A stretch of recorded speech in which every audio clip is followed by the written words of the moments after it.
근데 이제 한편으로는 또 그런 생각을 해요. 정확한 지적이시고 기업 주도로 하는 게 맞는데 이 전 세계를 놓고 봤을 때 그렇게 할 수 있는 곳이 미국밖에 있지 않을까?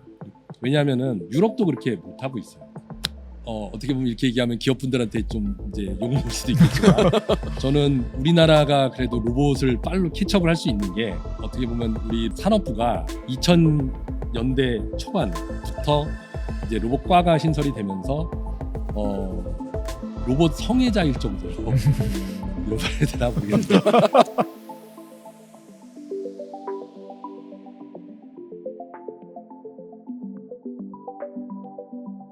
혹시 국내외에 해외에서도 뭐 미국이라든지 유럽 쪽에서도 이런 사업들이 분명히 진행되고 있을 텐데 혹시 해외 사례 중에 혹시 아시는 사례가 있으신가요?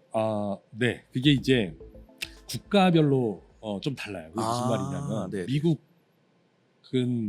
미국, 유럽, 일본, 중국이 전혀 다른 양태를 보입니다. 그렇죠. 미국은 사실 연구소가 거의 없어요. 안 보여요. 빅테크 기업이 다 맞아요. 주도를 하고 있고요. 저는 이제 궁극적으로는 그게 맞는 방향이라고 생각해요. 네, 어느 정도 그런 빅테크 기업이 리딩이 할 수 있고 정부가 아니라 그런 사기업에서 그렇죠. 밀어줄 수 있는. 예. 그들이 스타트업을 인수를 하면서 어떻게 보면 이게 이제 투자를 자연스럽게 네. 계속 순환을 돌게끔 하거든요. 네. 이제 그런 사례가 이제 미국 사례고 그다음에 그러니까 우리나라하고 좀 비슷한 사례는 일본을 들 수가 있어요. 일본이 이제 정부 주도로 우리나라하고 비슷하게 이제 이제 투자를 진행을 네. 합니다. 근데 이제 일본이 잘했었는데 조금 이 분위기를 탔어요. 그러니까 우리가 이제 아시겠지만 한 10년 전만 해도 휴머노이드의 가장 앞선 국가는 일본이었습니다. 그렇죠. 맞아요. 아시모. 아시모. 네. 근데 그 정책적으로 2000년도 뭐 한 2008년도 이전에까지는 휴머노이드를 엄청 정책적으로 밀었어요. 그래서 일본 같은 경우는 이제 아이스트라는 국책 연구기관이 그렇죠. 대표적으로 있고 거기서 관련된 기술을 많이 선조적으로 개발했고 그 당시 때 이제 휴머노이드 기술 관해서는 이제 미국도 넘보기 어려웠고 우리나라는 이제 일본을 따라서 빨리 캐치업하는 수준이었죠. 네. 물론 이제 우리나라도 많이 캐치업을 잘 해왔고 근데 2008년도 동일본 대지진이 딱 터지고 나서 그 원전 사고 안에 로봇을 투입을 못했습니다. 일본. 네. 그렇죠. 네. 이제 결국 그 미국의 팩봇이 들어갔어요. 맞아요. 팩봇이 들어가서 그 안에 있는 어떤 뭐 정확하게 어떤 작업까지를 했는지 모르겠는데 이제 언론에 알려진 거는 일본 로봇을 투입을 못해서 미국산 로봇을 가져와서 투입을 했다. 그러면서 일본에서 어마어마한 비난이 정치적인 비난이 왔어요. 너네 쓸데없는 R&D에 투자를 하지 않느냐. 실용화 문제가 예. 있겠었겠네요. 예. 실용화에 집중을 해야 되지. 그러면서 일본이 그쪽 투자를 멈췄습니다. 그걸 보고 우리나라도 똑같이 따라 멈췄어요. 맞구나. 저 방향이 아니고 미국의 방향이 맞구나라고 했는데 정말 무서운 거는 대표적인 보스턴 다이내믹스를 그때도 계속 연구를 하고 있었다. 네. 근데 이제 우리나라는 이렇게 정치적인 시류, 어떤 트렌드에 맞춰서 이게 많이 바꿔졌어요. 맞아요. 네. 그래서 집중 투자 관점에서는 어떻게 보면 그 뒤로 협동 로봇을 엄청 투자를 했습니다. 협동 로봇 맞아요. 또는 뭐 이제 지금 생각하면 서비스 로봇 관련된 기술. 물론 이제 그게 헛된 것 같지는 않아요. 지금 우리나라의 어떤 로봇 산업 저변 인력 양성이라든가 관련 기술을 이제 따라온 그런 투자 관점에서는 어떤 뷰에서 보면은 과할 정도로 투자를 했어요. 네, 국가에서 로봇 산업에 대해서. 그래서 그렇지만은 이제 정책적인 그 디테일한 정책 방향에서는 조금 이제 너무 시류를 좀 탄 거 아닌가. 그래서 이제 그런 좀 이제 저는 이제 연구자로서 이 바닥에 있는 연구자로서 좀 생각을 해왔고, 근데 미국은 이제 그런 거와 상관없이 계속 그들이 하고 싶어하는 투자 위주로 실용적인 것은 실용적인 투자를 하고, 그 다음에 관련된 기술이 있기 때문에 빅테크 기업이 나오면서 사실 AI가 본격화되기 전까지는 로봇에는 본격 투자를 하진 않았거든요. 그것도 진짜 한 2, 3년 얘기. 맞아요. 투자된 거. 협동 로봇은 사실 유럽에서 주도로 그쵸, 하죠. 예. 이제 그런 이제 미국의 이제 빅테크 기업들이 하는 방향이 그 트렌드에 맞게끔 가져갔을 때 우리나라는 이제 또 따라가긴 하거든요. 근데 안 따라갈 수는 없어요. 그거는 뭐 현실적인 거고요.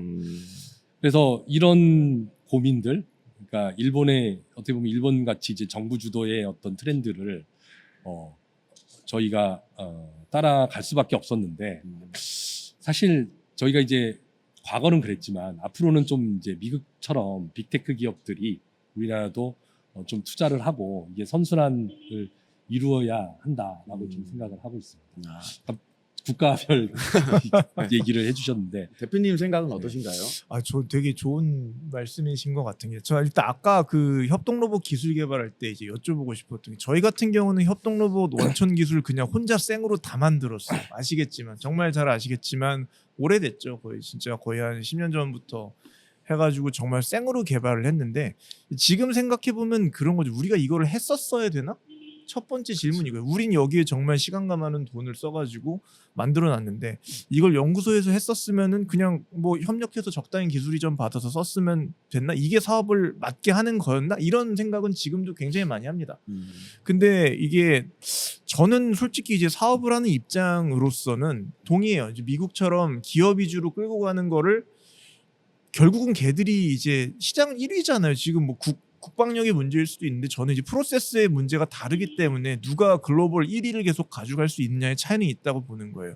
근데 이게 정부 주도로 하게 되면 아시겠지만 저는 혁신은 못 나온다고 봐요. 캐치업 한다고 방금 말씀하셨잖아요. 우리가 과제를 만들 때 항상 너무 잘 아시겠지만 세계 최고 기준과 정량평가 항목이라는 걸 항상 적습니다.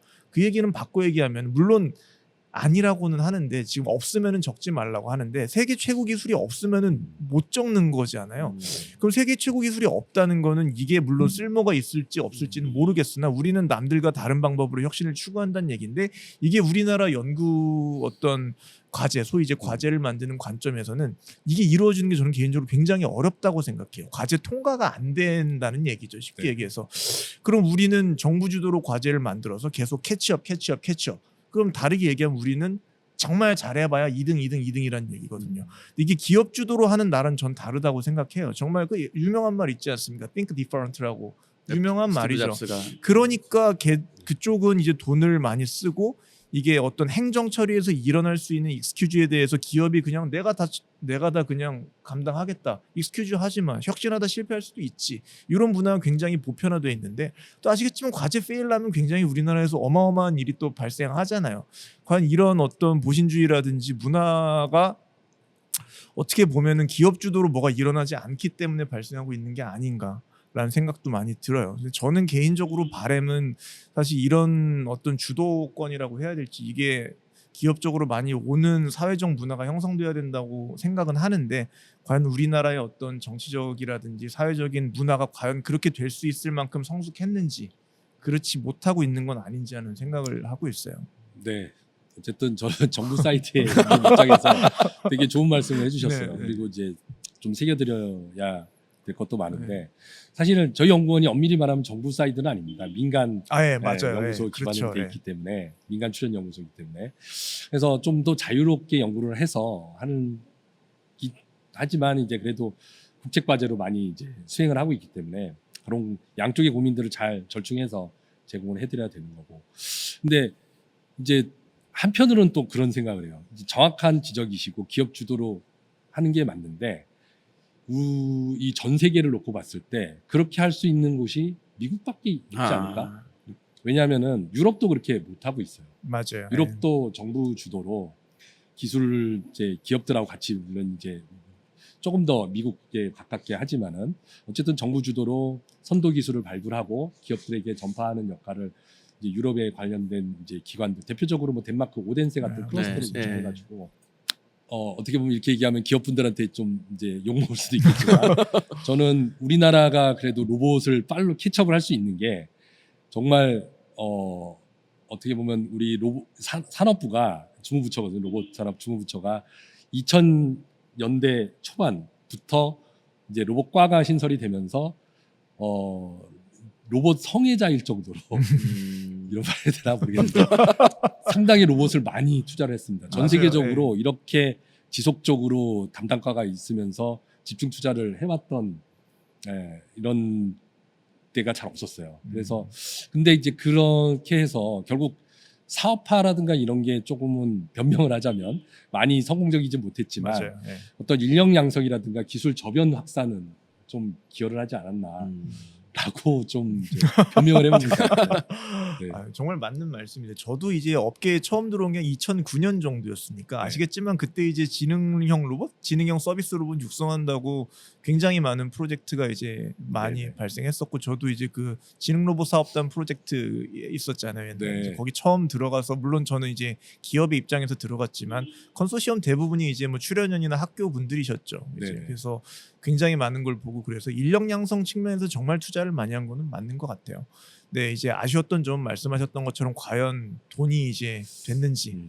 근데 그거는 사실 산업 경기라든지 이거랑도 뭐 좀 맞물렸는데 그 당시에 뭐 이런 지능형 로봇 서비스 로봇 했으면 회사가 그거 했으면 그냥 바로 망했어요. 맞습니다. 솔직히 네. 절대 살아남을 네. 수가 없었고 저희가 이제 창업했을 때까지만 해도 그거 했으면 망했어요. 회사가 어쩔 수 없이 저희도 제주용 시장에 뛰어들 수밖에 없었던 이제 그런 상황이었는데 지금은 정말 이게 많이 바뀌어서 어떻게 보면 그런 과거 노력들이 좀 잘만 어떻게 매칭이 되면은 네. 성과로 창출될 수도 있지 않을까 생각이 되네요. 예.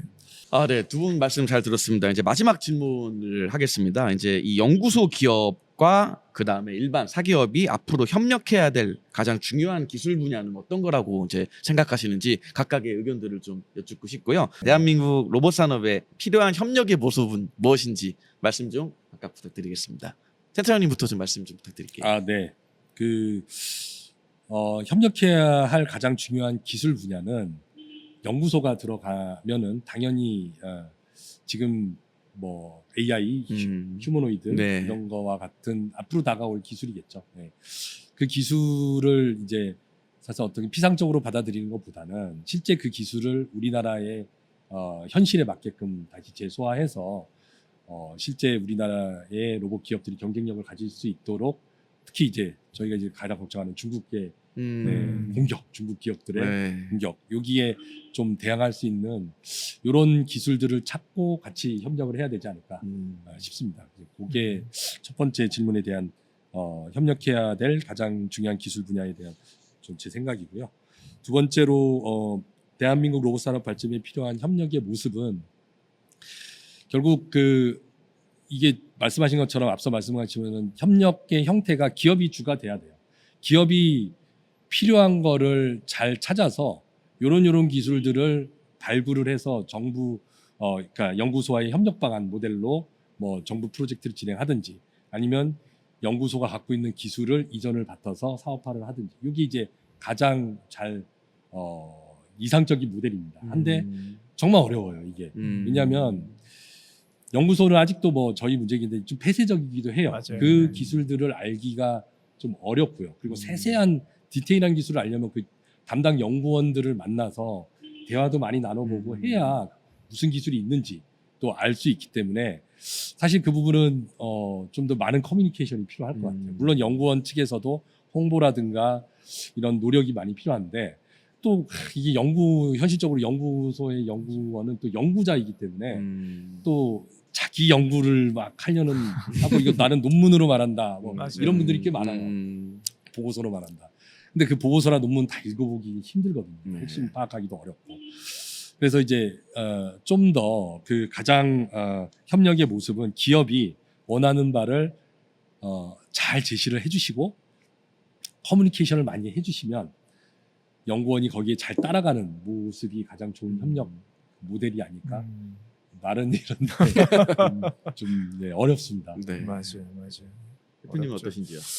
저는 사실 옛날에는 거의 진짜 완전 엔지니어로 100% 중무장된 상태로 창업을 했는데 지금 한 절반도 더 없어진 것 같아요. 한 7-80%는 그게 빠져 있고 오히려 어떻게 보면은 좀 뭐 경영자 입장에 훨씬 가까워졌기 때문에 저는 지금은 연구소 분들을 굉장히 많이 만나요. 많이 만나서 박사님 제발 이것 좀 만들어 주세요. 저희 좀 살려주세요. 이제 이런 협업을 굉장히 많이 하고 있어요. 그래서 어차피 저희도 회사 초기에 아시겠지만 기술 다 자체 개발한다, 수직 계열화 한다고 해가지고 진짜 막 바닥부터 했는데 그래도 한 10년을 해봤더니 이게 과연 효율적인가에 대해서는 저는 굉장히 퀘스천 마크가 큰 사람이고, 이거는 미국 가서 했다고 해도 비효율적이었을 것 같아요. 뭐 좀 그런 생각도 많이 들어서 기업에서 좀 필요로 하는 기술을 제가 이제 그런 비즈니스 모델을 많이 구상한 다음에 부탁을 좀 많이 드리고 있어요. 그런 상황이고, 두 번째로 협력을 한다면은 사실 아까 굉장히 좋은 말씀을 해주셨는데, 이게 우리나라가 조금 그런 게 있어요. 이제 특히 로봇 산업 같은 경우에는 굉장히 학계 위주로, 지금도 사실 학계 위주라고 생각합니다. 개인적으로 그런 게 있기 때문에 학계에서 제일 중요한 거는 아시겠지만 논문 실적이지 않습니까? 그러다 보니까 과제가 어떤 제가 중요하다고 생각하는 이제 이게 어떤 비즈니스를 위해서 중요하다고 생각하는 기술이 있으면 생산 기술, 제조 기술, 활용 기술, 약간 이런 게 저는 개인적으로 원천 기술보다 중요하다고 생각을 하는데, 특히 로봇은 뭐 이렇게 뭐 신소재 만든 게 아니지 않습니까? 근데 그런 부분이 논문이 나오기가 굉장히 어렵습니다. 저도 잘 알죠. 저도 그래도 뭐 하기도 다 해보고 해서 너무 잘 아는데, 이게 논문이 나오다 어렵다 보니까 어떤 연구원 쪽에서 이걸 해주시기가 어려우시다는 건 저는 충분히 이해가 돼요. 그래가지고 어떤 연구원이라든지 연구소의 평가 방법을 단순히 이걸 논문의 개수라든지 SCI 몇 개 썼는지 이런 거에서 좀 탈피해가지고 조금 다른 방식으로 접근을 하게 된다면은 저는 그래도 좀 서로 윈윈할 수 있는 구조가 만들어지지 않을까 생각합니다. 네, 오늘 저희가 준비한 내용은 여기까지입니다. 우선 이렇게 오늘 촬영에 많은 지원을 주신 마에스터 로봇화 지원센터의 전세웅 센터장님, 그리고 오늘 촬영에 도움을 주신 로봇플러스 테스트필드의 한국전자기술연구원 직원분들께도 감사의 말씀을 전해드리고 싶습니다. 오늘 이야기 마무리하면서 저희는 다음 주에 찾아뵙도록 하고요. 구독과 좋아요, 알림 설정 부탁드립니다. 저희는 다음 주에 뵙겠습니다. 감사합니다. 네, 감사합니다.